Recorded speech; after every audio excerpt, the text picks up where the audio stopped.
రెండేళ్లలోగా corporate ఆసుపత్రులను ధీటుగా ప్రభుత్వ ఆసుపత్రులను తీర్చిదిద్దుతా అని 2019 ఎన్నికల మేనిఫెస్టోలో చెప్పుకొచ్చిన జగన్మోహన్ రెడ్డి ఆ తర్వాత సర్కారు ఆసుపత్రులకు వచ్చే సామాన్యులకు సరైన వసతులు కూడా కల్పించకుండా ఆ ప్రభుత్వ ఆసుపత్రులను నిర్లక్ష్యానికి గురి చేయడాన్ని ఏ రకంగా చూడొచ్చు అంటారు?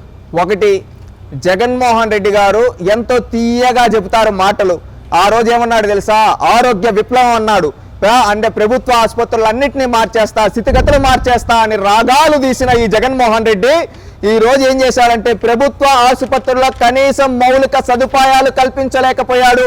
కరోనా సమయంలో చూసాం, మాస్క్ అడిగిన పాపానికి డాక్టర్లను తిట్టి పిచ్చోళ్ళని చేసి చంపేశాడు ఈ జగన్మోహన్ రెడ్డి.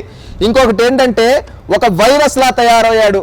కనీసం హాస్పిటల్లో ఇన్వేటర్లు జనరేటర్లు కూడా పెట్టలేని స్థితిలోకి వెళ్ళిపోయాడు ఈ ముఖ్యమంత్రి. ఇది మాత్రమే కాకుండా ఈ ముఖ్యమంత్రి అనేకంగా చెప్పాడు, ఆ రోజు 100 పడకల హాస్పిటల్ అభివృద్ధి చేస్తే ఈ రోజు ఉండే హాస్పిటల్లో కనీసం మెయింటెనెన్స్ చేయలేకపోతున్నాడు, కనీసం డాక్టర్స్ రిక్రూట్మెంట్ చేయలేకపోతున్నాడు, అదేవిధంగా నర్సులు రిక్రూట్మెంట్ చేయలేకపోతున్నాడు. ఈ విధంగా ఏది రిక్రూట్మెంట్ చేయకపోగా సర్వనాశనం చేసేశాడు రాష్ట్రాన్ని, ప్రభుత్వ ఆసుపత్రులని. ఈ రోజు ఒక ఉంది వైద్య శాఖ మంత్రికి, ఆమెకే జబ్బు ఏదనేది కూడా కరెక్ట్ గా తెలియదు. ఆమె ఏంటంటే ఎప్పుడు చూసినా గానీ ఆమె ఆస్తుల్ని ఏ విధంగా పెంపొందించుకోవాలని ఆలోచిస్తూ ఉంది తప్పితే, ఏ విధంగా స్కాములు చేయాలని ఆలోచిస్తుంది తప్పితే రాష్ట్రం గురించి ఆలోచించటం లేదు. ఎందుకంటే రాష్ట్రంలో ప్రజా ఆరోగ్యం గురించి కనీసం పట్టించుకోకుండా ఈ జగన్మోహన్ రెడ్డి గారి ప్రభుత్వంలో హాస్పిటల్ అన్ని గాలి కుదిరేశారు. వీళ్ళు చేసింది ఏంట్రా అంటే హాస్పిటల్లో స్కాములు చేశారు. ఏ విధంగా అంటే ఇంజక్షన్లు, అదేవిధంగా టాబ్లెట్లు, అదేవిధంగా డాక్టర్లు రిక్రూట్మెంట్లు పోస్టింగ్లో వీళ్ళకి సంబంధించిన వాళ్ళకి ఇచ్చుకొని దోచుకోవడం, అదేవిధంగా స్కాములు ఏ విధంగా అంటే మంచి వైద్య సేవలు అందించాల్సిన దగ్గర కల్తీ వైద్య సేవలు అందిస్తూ అక్కడ ఇంత ఎక్విప్మెంట్కి ఇంత అయితే ఇంత అని చెప్పి బిల్లులు పెట్టేసి ఆ బిల్లుల్లో నుంచి వచ్చిన డబ్బును మొత్తం దోచుకు తింటూ ఉన్నారు ఈ వైసీపీ నాయకులు. ఈ విధంగా ఎక్కడ చూసినా అవినీతే, వైఎస్ఆర్సీపీ పార్టీ మొత్తం అవినీతే. ఈ విధంగా అవినీతి చేస్తూ ప్రభుత్వ ఆసుపత్రుల్లో ఆరోగ్యాన్ని, ప్రజా ఆరోగ్యాన్ని పక్కన పెట్టారు. వీళ్ళు ఏ విధంగా చేశారు తెలుసా? కొన్ని చూద్దాం. 16,000 కోట్లతో కొత్త వైద్య కళాశాలలు ఏర్పాటు, బోధన ఆసుపత్రులు ఆధునీకరణ అంటూ జగన్ అరచేతిలోనే వైకుంఠం చూపించాడు. తిరుపతి, కాకినాడ, కర్నూలు, విజయవాడ, అనంతపురం జీజీహెచ్లు ఎక్కడ రోగులకు పూర్తి స్థాయిలో వైద్య సేవలు అందటం లేదంటే ఒక్కసారి అర్థం చేసుకోండి. అదేవిధంగా క్యాద్ ల్యాబ్లు అందుబాటులో నుంచి కాలం చెల్లిన వైద్య ఉపకరణలు వరకు ప్రతి చోట ఏదో ఒక సమస్య తిష్టవేసింది. వైద్య ఆరోగ్య సిబ్బంది తగినంత సంఖ్యలో లేకపోవడంతో రోగులకు అది శాపంగా మారింది.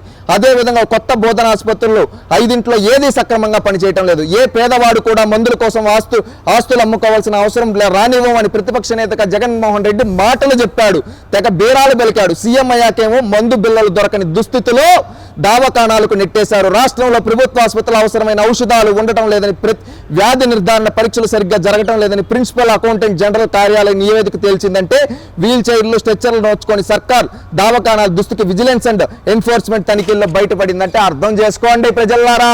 ఏ విధంగా ప్రభుత్వ ఆసుపత్రులను కూనీ చేశాడు ఈ జగన్మోహన్ రెడ్డి.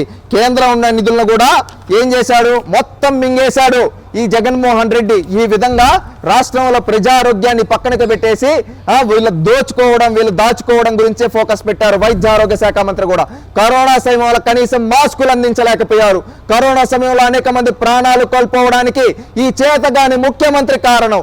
అదేవిధంగా ఒక్కటంటే ఒక్కటి కూడా సక్రమంగా చేయలేక రాష్ట్రాన్ని గాలి కుదిరేశాడు ఈ సైకో ముఖ్యమంత్రి. అందుకని ప్రజలారా ఆలోచించండి.